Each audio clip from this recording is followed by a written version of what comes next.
question for you. Oh. Either one of you or both of you could answer this. I was wondering, as you track these important materials over the centuries and in fact millennia, and as you've shown, they tell us so much about human culture and civilization. Is the rate limiting step actually finding, in many cases, what would be considered rare minerals at the time for these more unusual transition metals that they used? Or was it the chemistry that was the rate limiting step of developing these? In other words, were these ever source limited or were they chemical knowledge limited in terms of their development? Is that clear? No. These are fairly common materials, so they're really not source limited. You know, it's technology limited. Yeah, is it the mind or the chemical knowledge that was rate limiting in terms of the development of these different parts? It's always technology limited. I mean, typically it was not a resource limited. It started to be resource limited when you are, spreading the technology, and then you rely on trades, and then economics takes over. But it's chemistry limited at the beginning. I mean, you have to develop, what we showed in too short time. Sorry about that. It's that it took a lot of time, just to fire and control the firing and the oxidation condition and whatever. Is true for pottery, is true for glass, is true for metals. And once the technology is there, then it spreads in no time. But sometimes you find that shortage of materials can cause changes in technology. And we think, in fact, the switch from an antimony-based to a tin-based was due to the lack of antimony or the shortage of antimony, because at the same time they were switching from antimony as a decolorant in their glass to manganese. And so one sees it partly as shortage of materials, but not entirely. There are changes in technology and can often be due. And also technological choice can depend on availability of materials. Instead, one might argue that the minerals, the precious ones particularly, are limited. And so ceramics and glass provide skeuomorphism for those materials. In other words, we can imitate more cheaply with less effort, less energy, whatever, but we can imitate something that is precious and rare, like rock crystal with a clear transparent glass, for instance. Yes, I mean, again, as I sort of hinted at in describing the introduction of lead antimonate yellow into the glass and calcium antimonate white, one thinks that one of the motivations for the development of glass at that time was perhaps due to color and due to the sort of gold and silver nature of the two colors which were used extensively. So it's a sort of motivation for development. So this leads to a question that I've had for some years. About 20, maybe 30 years ago, we were working on some high-temperature superconductors, and inadvertently, when we were looking at synthetic compounds, we found a barium copper oxide that had a brilliant purple color. So we published a crystal structure, and a year or two later, we got a letter from the Freer Gallery saying, oh, this matches an ancient Chinese pigment stick that is some 3,000 or 4,000 years old. Yeah. It's a 300 years.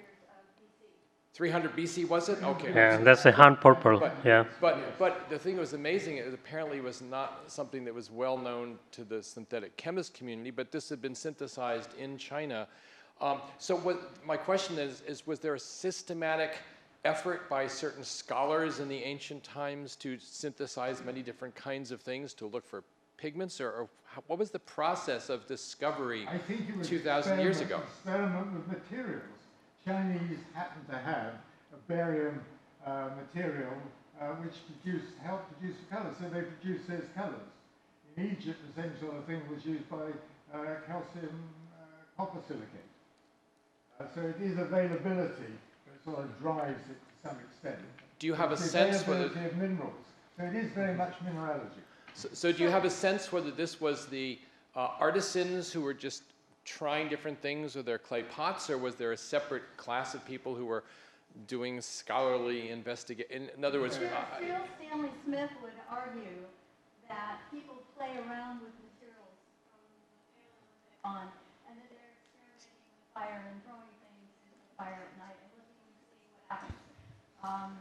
So he would say that he was involved with translating, I think, technological sense of by Caligula, an 8th century text, Theophilus, 13th century German about glass, and everything goes inside a church. Pyrotechny by Biringuccio, a compendium of all the raw materials in Italy, and what they're used for and how they're processed. He would argue that the first people who write about these technologies don't know anything. They will have consecutive sequential processes written as if they are in inverse order or occurring at the same time. And so instead, and this goes even into Diderot's encyclopedia, so he would argue that it is craftsmen in workshops trying to produce something, manipulating thermal history, trying new, for instance, nucleation and crystal growth. We know hydrogen reduction. These are all things that were developed a very, very long time ago. And so that it's people who write who have no idea how to use a screwdriver or a saw. So the question I have is that you talk about tin oxide in the glazes, and tin has always been a big issue with the formation of bronzes, right? Sourcing tin for bronze is still an active pursuit to find out where did the tin come from. So tin isotope studies are being used to find. So the question is, do you think there's any connection between sourcing tin for bronzes much, much earlier and then knowing enough about tin to find this relatively rare material, stanite or cassiterite, to make these tin oxide glazes? Because it isn't like you go out and dig a hole and find tin. It doesn't happen that way. So I'm just curious, May I add a comment? Yeah. The technology of the glazes, I mean, is at a period towards the middle of the Bronze Age where, tin was around for at least 500 years or more.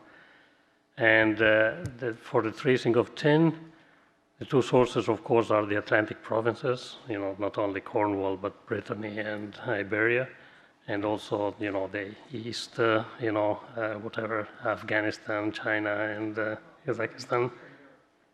There is some, I mean, the most recent data, there was a meeting in the spring. Tin isotopes are not worth much because the variation between the deposits is, it's smaller than the variation within the deposit. But some advances are actually being carried out by lead isotopes in the tin. You need pure tin because it's, very little lead. And not bronze, I mean, because it's swamped up by the copper. And it looks like even in the Middle Bronze Age, in the Mediterranean, some of the ingots like the Uluburun and some of the wrecks in Israel is actually from Cornwall. We also have a site in Turkey, actually, where I worked as a mineralogist for a while, which is called Glazes, and the date goes to 2610 BC. We do a lot of smelting experiments, and if we have an reduction, we would get tin oxide, and it would not be very difficult at all to find and separate water, tin oxide from the tin.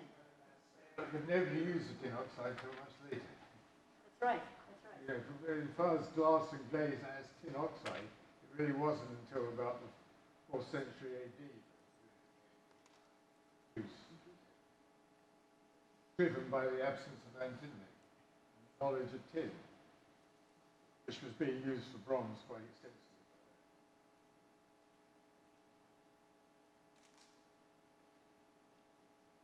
More questions?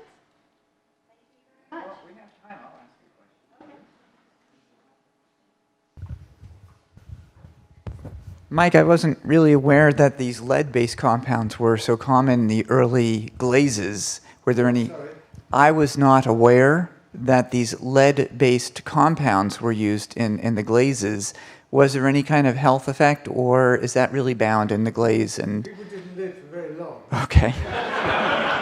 I don't think it was for lead, but it's much more difficult to do experiments nowadays which involve lead. My student had to go to Spain in order to heat her lead and tin mixtures to make her calc.